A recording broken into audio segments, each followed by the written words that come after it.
Alright, it certainly has been a while, so let's see if we can get back into the swing of things. What I wanted to talk about today, and what kind of really brought me back into it, which is weird because I didn't know if I wanted to talk about it or not, was the gun debate. And considering today was the big high school walkout, I was like, what a perfect day. I wasn't gonna do it because I started to think that it was tapering off, but today just realized that it's in full force and it's still going. So it was the March for Our Lives event, and I watched it. Unfortunately, and it's impressive the amount of misinformation that kind of goes on within the whole sphere. I'm not sure why liberals or Democrats, I don't know what they do. Like, they go, I'm going to take this subject that's always consistently a losing subject for them, and I'm not going to learn anything about it, and I'm just going to hammer it into the ground until I have literally no. One of the big reasons that I say this is because they use the term assault rifle, and I think a lot of people use the term assault rifle, and we should all probably do our best to kind of get away from it because there's a bunch of different definitions that no one really agrees on. And when I know what the left thinks, when they say assault rifles, they think of anything that's made out of metal and plastic, and that's black, and it's essentially the scary looking rifle. The right's definition of an assault rifle, usually most of the time, is a fully automatic weapon. So, those can be the same thing, or they can be different things, and they can kind of go all over the place. So, really, I think it's just a term we kind of need to throw out. But the left's not going to throw it out, and it's kind of funny just to see, because I was watching this rally today, and I was watching kid after kid after kid after kids get up there and speak, and they're all saying we need to ban assault rifles. I heard a couple kids say that we need to ban all semi-automatic rifles, and I'm not sure if they know what they're saying. I mean, essentially that's a full weapon ban. So you can see, and if that's what they mean and they know what they're saying, then that's probably the most honest. Those are the most honest of them that are coming out and saying, yeah, this is what we want a full gun ban, essentially. And hey, that's honest at the very least. But we have them come out there, we have them say assault rifle, and especially after the Las Vegas shooting, there was a lot of confusion on semi-automatic and automatic. I think they're kind of starting to catch on. They kind of got clever with the reports on that an AR-15 shoots faster than a pistol. I thought that was pretty clever of them. Not that it meant anything, but it was clever. At the very end of the day, I feel like the left has the best interests at heart.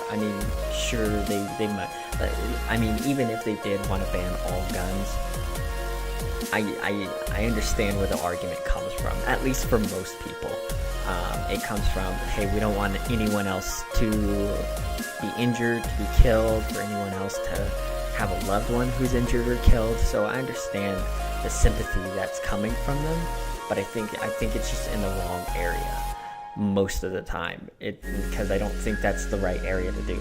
Especially when you're taking it in the aftermath of mass shootings, because a lot of them have said, and I've heard them, they've said it to me, is that the problem is guns. That's the problem. The problem is the fact that we have access to weapons, or so and so has access to weapons, or anything. And I think that's only very minimally true, that the fact that we have access to guns is the problem, is the root of the problem. Mostly just the easiest way to kind of shed light on that and say, no, that's not what it is no one that I know, of course, has ever, and I don't think any of these shooters have gotten up and said, hey, I can buy a gun, I want to go kill people. I don't think that's a thought that's sincerely been in anyone's heart, that the reason that they want to go kill people is because they can buy a gun. Most of the time there's a lot of other underlying issues involved that kind of got up to that point. And and just from a statistical level, it doesn't make sense that guns would be the issue. I mean, even if we take 2017 numbers, my bad, 2017 numbers, there was about around 300 million guns on the market, or just kind of out there that were legally owned. It might be a little bit less than 300 million, but we'll just use that just for math's sake. And then there was about 316 mass shootings last year. So that's 4 or more people injured or killed. So some of these were just 4 injuries, like literally just 4 injuries, no deaths. That's still mass shooting, but we'll use those numbers. So it's a gun issue, so obviously guns have to be in the mix. If you take those two numbers, you'll divide the number of mass shootings by the number of guns, and that's less than that's about 0.11%. Maybe multiple guns were involved in some of those shootings, so maybe we'll jump that number. Even if that number goes up to 0.2%, that's still a very, very, very small percentage of guns that are not the issue. Because if guns are the problem, that number would probably be way bigger. Because if that's the issue, then that must be where that there would be some type of statistical relevance there. There's nothing there. It's less than 1% of legal guns are committing mass shootings. And that's to say that all the mass shootings were done by legal guns. So there's no correlation there. So what do we do because at the end of the day, what the left and the right can really agree on is getting those numbers down as close to zero as possible. And so we need to look at ways we could do that. Background checks, obviously the first thing that comes to mind when we're talking about gun control. So what we'll want to do there is we want to make sure, I think one of the best ideas to start off with is making sure that it's mandatory for, because I know one of the big issues with, I can't remember which shooter it was, but one of them was able to get guns because I believe it's the Air Force didn't report that he shouldn't have been allowed to buy guns. So we need to make sure it's you have to report any type of criminal behavior, any mental health issues, anything like that to the federal background check, so that we can make sure that these guys don't have guns. And then we need to make sure that people can be, or organizations can be penalized if they're not reporting these things. And then if we take a look at schools in particular, there's a lot of different things that you can kind of play around with schools. I know there's armed security guards. I think it was there were schools in Oklahoma that actually built bulletproof rooms inside of the schools. So that could be a relatively good idea. I know some people have said, hey, teachers should be able to have guns.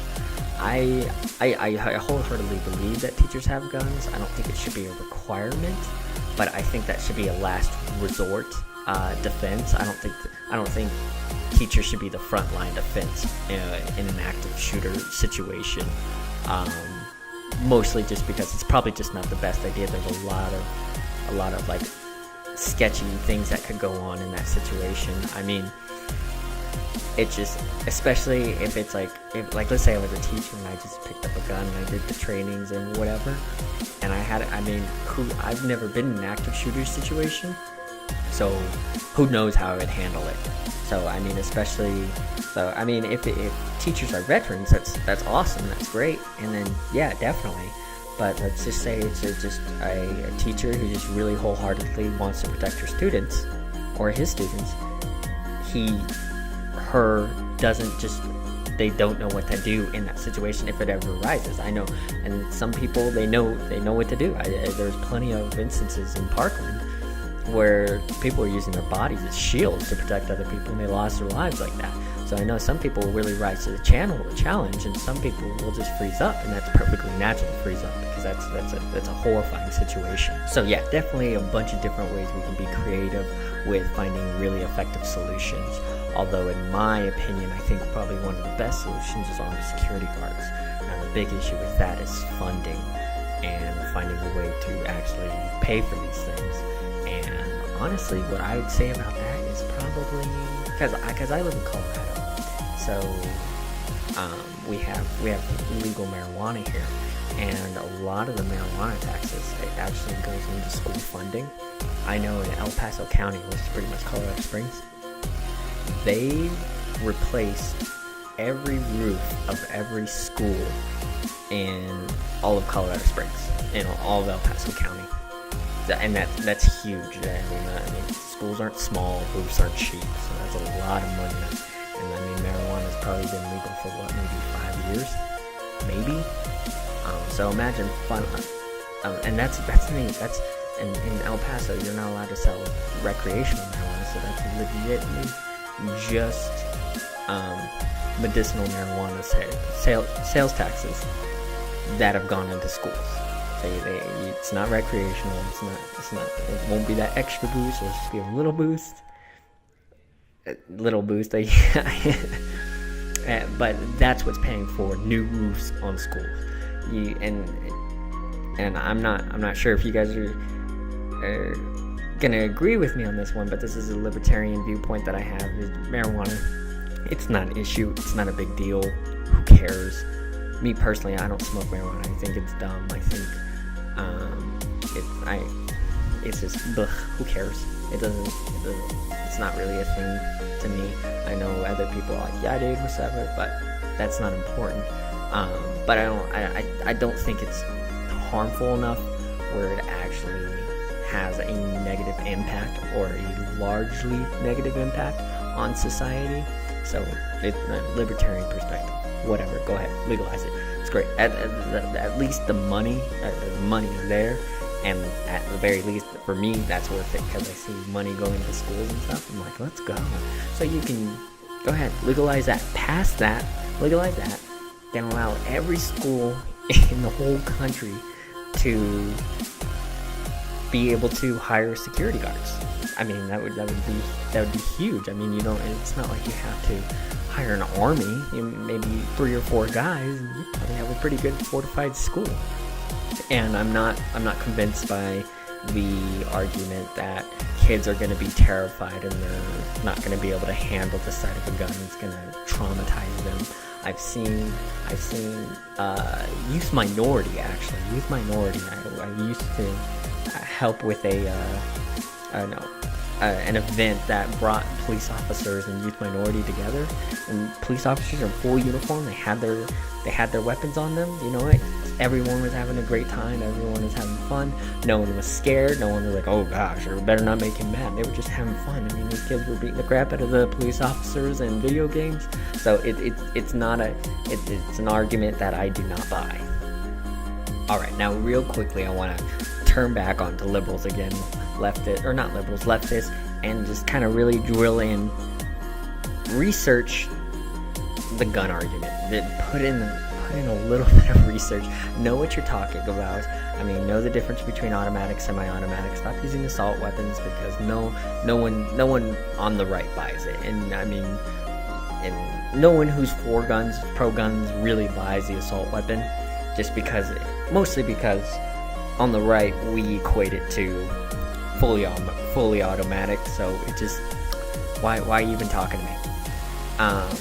So know what you're talking about, and not in like a demeaning way. I know how that came off, but I mean, really just kind of put a little bit of research into it, and then kind of know why the gun argument still exists, why at a base level, why it's actually put into the Constitution to begin with. It's not for hunting, it's not for self-defense, actually, I mean, that's the primary reason. It's for self-defense, both foreign and domestic, and not just some guy who's trying to break into my house, but for a tyrannical government. And that was the biggest thing. You can read Federalist Papers on this, where it talks about that the right to bear arms comes from the root of, if need be, we fight against a tyrannical government. I'm not saying it's going to happen today, tomorrow, the day after that, next year, 10 years. I'm not saying it's going to happen at all. But if it does happen, I'd rather be armed in that situation than just, well, I guess we're under a tyranny now. So that's why the Second Amendment exists. It doesn't exist for any other reason, essentially. I mean, yes, it's nice to hunt. Yes, it's nice for foreign and domestic threats, but at its root, at its core, it's to fight against a tyrannical government. And that's the big issue that the left, I believe, really needs to understand, and why the right is so adamant about it. Because, I mean, the right as it is, doesn't, half the time they don't like the government. So it's a huge issue. Alright, that's everything. See you next time.